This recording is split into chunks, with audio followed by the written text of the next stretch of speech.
project. Decided to add on to the shed here that my son built for me 8 years ago. We had a dirt floor in it, but this is my coronavirus project of the week. And we decided to double the size of the building and put doors on it. Make us a place for 6 cool cars to go into. Like that, like this one here.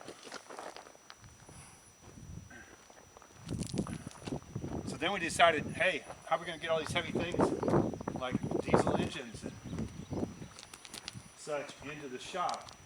So we decided to build us a kind of a jib crane deal. So went to the local recycler guy, green guy, and bought a couple pieces of steel. This is going to be the boom. It's going to sit like that. And out here on this end, we're going to cut it down, make a little nose on it, do some welding. Back here, I'm going to weld a big thing here for the hinge, so we can swing it around.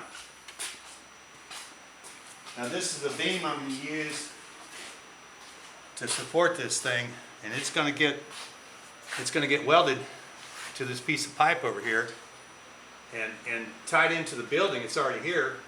So it doesn't have to be as big as a freestanding one. So this is the hinge. I've got a lathe in there, and this is a piece of 4-inch hydraulic rod out of a hydraulic cylinder. This is 3-inch hydraulic rod. This is 1 3/4 hydraulic rod.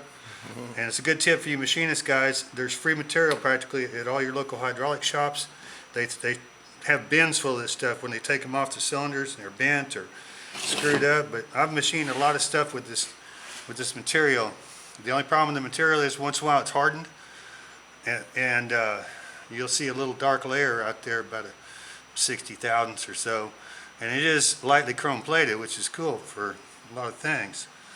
But sometimes the surface is a little tough for machining. But so I've worked this out so that this piece is going to get welded to the I-beam.